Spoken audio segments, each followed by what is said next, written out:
Uh, hey! Alright.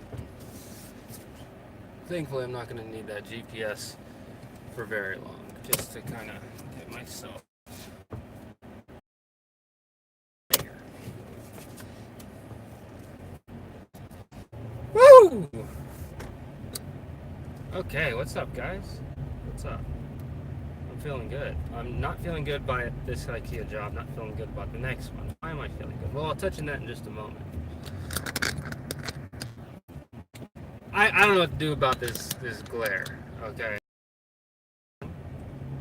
In the sun. So, that is so much better! Okay, why am I feeling good? Well, we'll touch on that in a minute. So, this IKEA job. Put up together a 6-drawer dresser. Easy peasy, lemon squeezy. $10 tip. Thank you very much. Not needed, but very much appreciated. Not feeling good though. No idea where I'm going. No idea whatsoever. Yeah. Trying to get out of this neighborhood.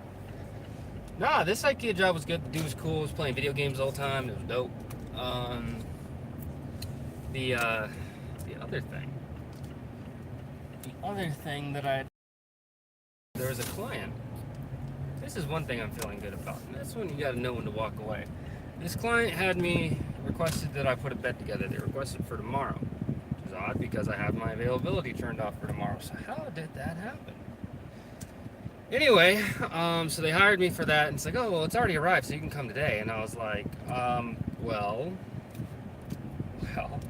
I have a job that I'm on now. It's gonna end soon, but if you want, I can, go over.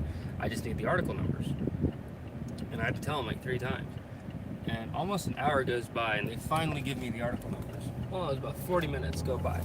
They finally send me the article numbers. I look up the article numbers real quick. Standard bed, blah, blah, blah, blah, blah.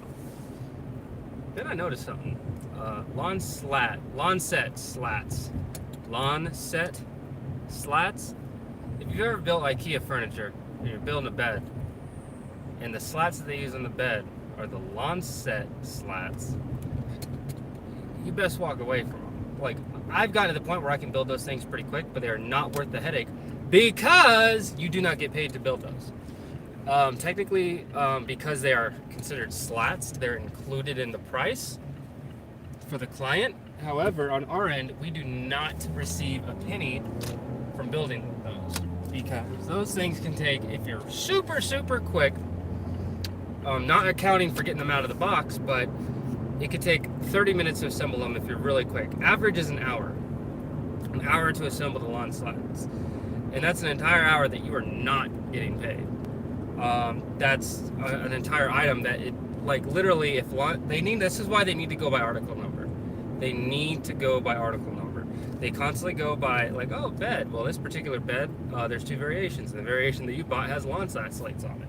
So we're going to include that at no charge. And the guy that's going to go out there, he's going to spend an additional hour working on these things to get them for your bed. So remember this whole thing I said about being picky with your jobs and stuff? It's like, could I have gone out there today and done it? Yeah. Could I have gone out there tomorrow and done it? Yeah. But at the end of the day, I got a flight Monday morning. I got to spend tomorrow spending time with my family, getting ready to leave. Okay? I want to spend that day with my family, so that's why I was going to do it today. But then hearing about the lawn slates, I'm like, that's not happening.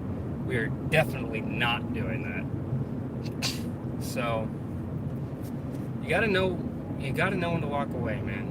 And that's it makes me feel good. It's like I've gotten to a point in my career where it's like I try not to be picky. For the most part, I'll take whatever comes my way. I've had to do that, But with the lawn slats, man, especially if it was a much bigger job overall with much more furniture, then yeah, I think I would have been like, yeah, sure, why not? Let's do it. Just throw it in there. I'm already making a crazy amount of money with all this other furniture, might as well. And I've done that before. But whenever I see it's one item, a single bed, and there's lawn slates, you gotta walk away, man. You essentially operate at a loss because you're burning that time because you have to work on those stupid slates. Like literally, the whole job could have easily taken hour and a half. It's a bed, maybe an hour. It's a bed frame with under storage with storage underneath it. It's nothing. You could easily knock that out in an hour. Underbed storage. Which the underbed storage, it used to be priced a lot higher. Now, underbed storage is $9 a box. So basically each side of the bed that you do is $9 that you get as a tasker.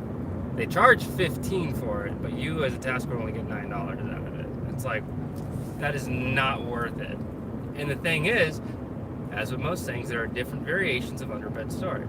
There's underbed storage that literally takes no longer than assembling a drawer to put together. Then there's underbed storage that has crazy compartments and different attachments in the said drawer. Okay, that takes longer. And then there's underbed storage that is literally built into the bed, but because of the way that they priced underbed storage, it's all like bed with storage. That's nothing. You know, you need to go by the article number. A Brimez bed with the built-in storage takes a lot longer than a bed with drawers that slide out underneath it. But they're priced the same, even though the other one takes twice as long to build. So you gotta look at these things and be like, hey, is that gonna be worth my time? Is there another opportunity that I can have aside from this? Yeah, I'm gonna take it.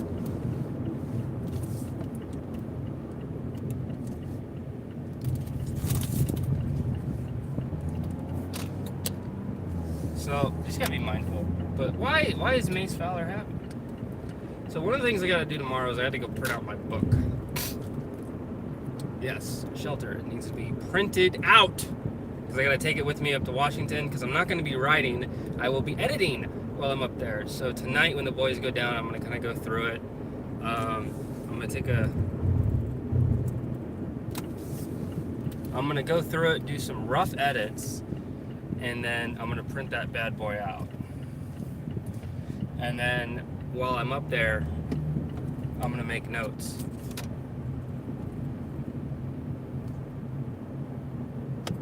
On it. And post-it notes, pen, paper, highlighter, I'm gonna kind of go through. I'm like, all right, yeah, do this, make this change, blah, blah, blah. And so then when I get back, I have that in front of me so I can go through and make those changes. I mean, yeah, having a laptop would make this worlds easier, but unfortunately I don't have one right now. And I love the iPad, it works great, but you know, you do find a little bit of limitations.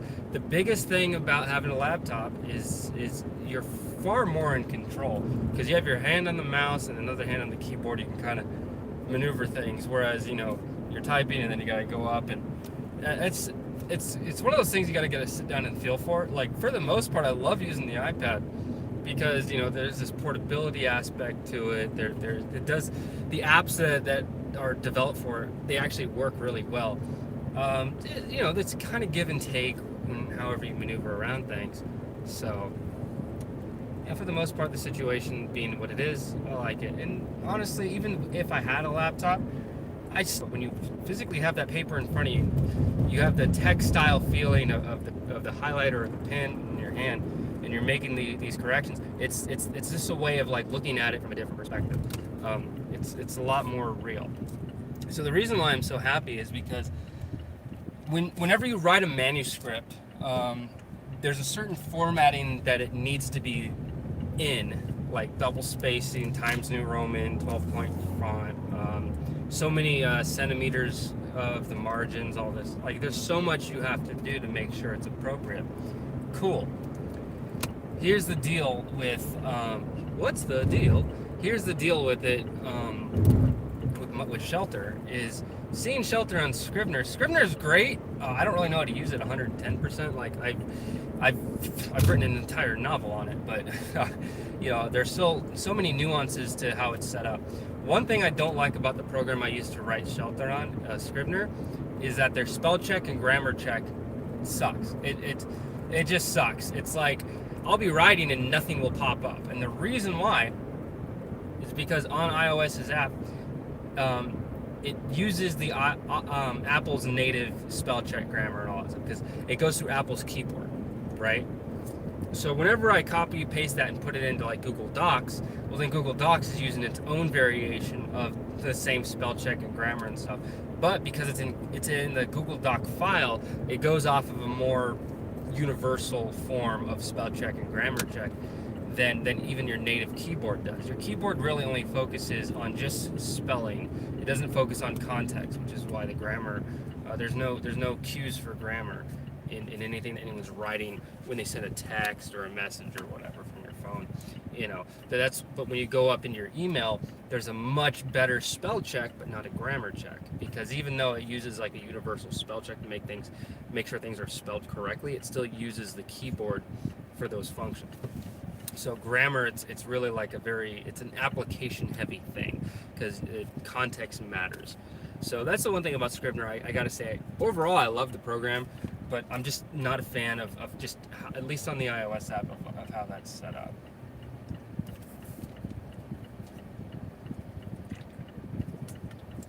But going through, copied the entire book, I threw it in a Google Doc, and then I got, hey, here's some suggestions, here's some grammar minor, this, that, and the other. And I went through some of them last night. Some of them I'm changing, some of them I'm not. Because you got to remember, it's first person omniscient, POV. So from that perspective, there are certain stylistic ways that the character would talk or would internally think. So because you're reading it from this character's perspective, a lot of the grammar I am going to change. But certain stylistic choices based upon how this person talks, those things are going to remain the same. Because it's a stylistic thing. So when you read it, it sounds as if it's this person talking, whereas you're reading a book, or you know what I mean. Anyway, that just made me sound so lame. Let me turn this off. So the reason why I'm so pumped is because there's a format that you have to do for manuscripts when you send it in for publishing, or you present it to an agent, or whatever you do with it. There's a certain method that you go through. So with this one in particular, I've been going through it, I've been looking at it, making the formatted changes, the double spacing, the margins, like making it look like, all right, this is presentable for an editor, this is presentable for a novel, this is presentable in general, like this is the industry standard. So by doing that, it's like, instead of just seeing a wall of text, it like as soon as I made those changes, and I still I'm still working on the formatting. I'm not even completely done with it. It's quite a laundry list of stuff you have to do. But just from what I've done so formatting, and it's so clean, it's so concise, and everything is like right there presented in front of you. And it's like, when I saw it look like that, it just made me feel, I was like, wow, dude. It's like you get a totally different feel. And also it helps with your page count. It might be compartmentalized out into individual chapters, but at the end of the day, it's just a wall of text. But then putting it into another program where it's all kind of together and it's formatted properly, you can see how everything's individualized out. You can see where the different chapters are branching off. You can see, you just get a better view on it overall. And you can see the page count stuff. So right now, the page count's at 165 pages. Now, that is given 300 words per page. So with the font settings and all that stuff, it's 300 words per page. I still need to be able to do the margins, because when you do the margins properly, that number will go down. So yeah, when you format it properly and everything, the number's gonna change. It's gonna change. Just how it works. But going through and looking at the whole thing, man, I'm like, this is something else, man. This is something else. So it feels good. Like, I was looking at it last night, and I'm excited to kind of go through it tonight, finish the formatting, and then when I go out and print it out, and it's not even the entire book. The book's going to be close to 300 pages by the time it's done. We're to write, the technical winding down. So it's kind of like chapters and chapters and chapters and chapters, like build up and lore, not lore, but like everything's been building up. It's like from a writer's perspective on one end, it's like I go back and read it and like, this is kind of slow. There's so many chapters of kind of building up to whatever I'm building up to. But then right now is this event kicked off, and it's kind of what the story's been kind of pushing towards. So It's like, how do we feel about it now? Now it's like, well, it kind of makes sense why it took a while to get up to this point. So now I'm kind of okay having invested, the time. And it's not like it's slow. I don't know how to describe it. You just have to read it. Maybe it's just my bias because, you are your own worst critic, But going through and reading this, I'm like, I am so happy, man. I am so happy with the progress I've made on it.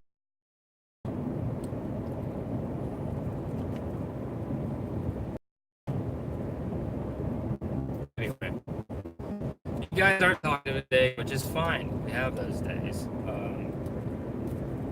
Mace Valor's gonna bounce. I gotta go get a drink for the missus. As always, I'm your oh so beloved and glorious Mace Valor. Thank you guys so much. Signing off.